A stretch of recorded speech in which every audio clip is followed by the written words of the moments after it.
Hey, hi guys. Chiragal. So, in-depth analysis of export business. What you guys think that how we can derive the success of export business?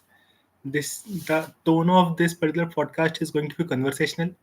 I'll be asking certain questions. I'll be taking breaks or gaps so that you get time to think, and then I will be putting the framing the solutions so that you get time to think about it, so that it just rather than become a gyan video, it becomes more of a you thinking process. So guys, what is the image that comes to your mind whenever you think about export business,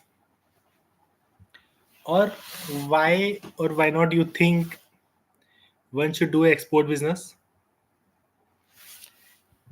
Where in your daily life, while scrolling on different social media pages or different social media platforms, where you have seen people that seem to be doing export business or engaged to export business in some way, maybe counseling, maybe guiding people, maybe expert in some domain or some particular countries with some particular product. So now not only the physical product can be the end deliverable, it can be some knowledge, it can be some tool, such as software tool, or anything. Even product outsourcing or development outsourcing is also export. Since you are not manufacturing, even if virtually, something in your country, or even if because you are taking third party services, your clients are somewhere else, your team is somewhere else, and you are outsourcing the product and your solution and problem also.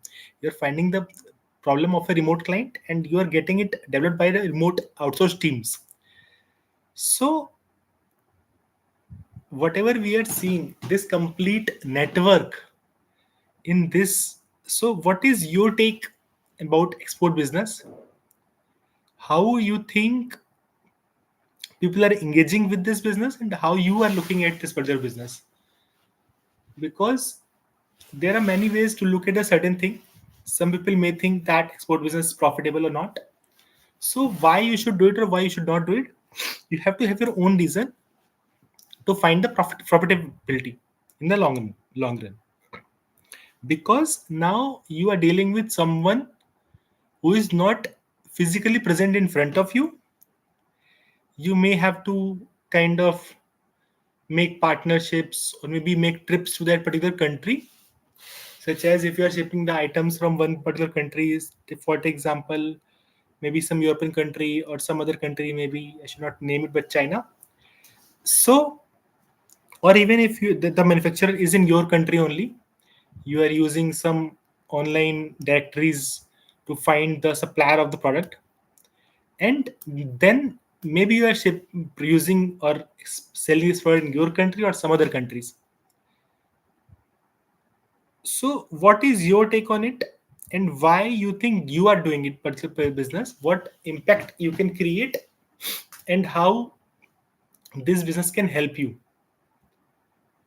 So choosing a particular niche is very important, like doing the product market research, verifying the import regulations, standards, labeling norms, determining pricing, Incoterms, and there is lot much of documentation required whenever we talk about export. Also, the quality control has to be there. Like we have to be kind of ready for the product certifications such as ISO, APDA, FSSAI. There has to be quality benchmarks. And have you used your product or not? Have you created the product? Have you used the product, created product demo videos? So these small things add a lot of advantage in addition to the complete norms of doing the business. So like how you create the product professional product catalog, usually it is suggested to choose only one or two products initially so that you can control everything around them. There's lots of paperwork is required, lots of certifications required, lots of quality checks and controls are required. So how you do it, and how you list on the B2B platforms or different platforms, how you integrate with the government platforms. There are government platforms where you can register for your export business. How you do the networking, be through trade fairs, maybe through someone expert in that country or that particular domain.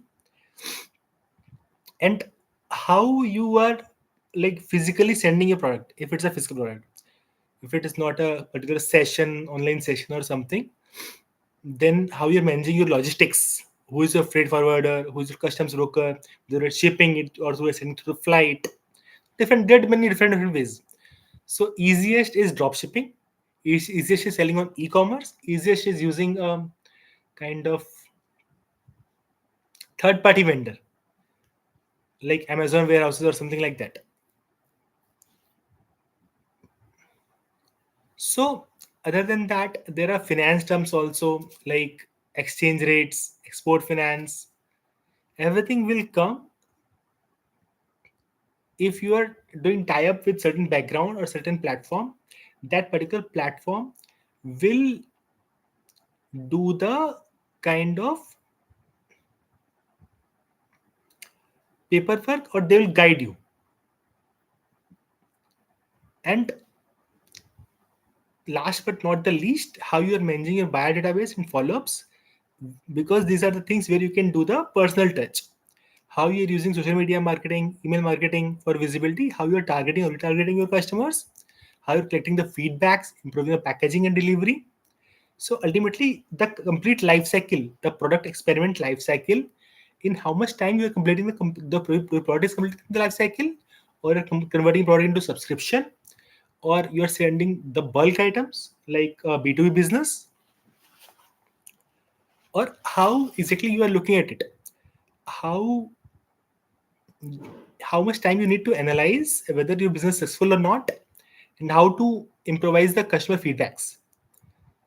So there are many government portals and everything, which I will list in the comment section, so that you can readily or actively analyze how to choose a product, how to choose a domain. But this video is just more of an introductory video. I'll create a more detailed video later on.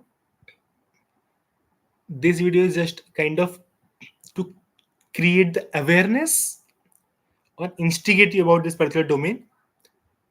And in the next coming upcoming videos, I'll create a complete playlist of all the videos that I'm putting shortly, so that you are more actively engaged.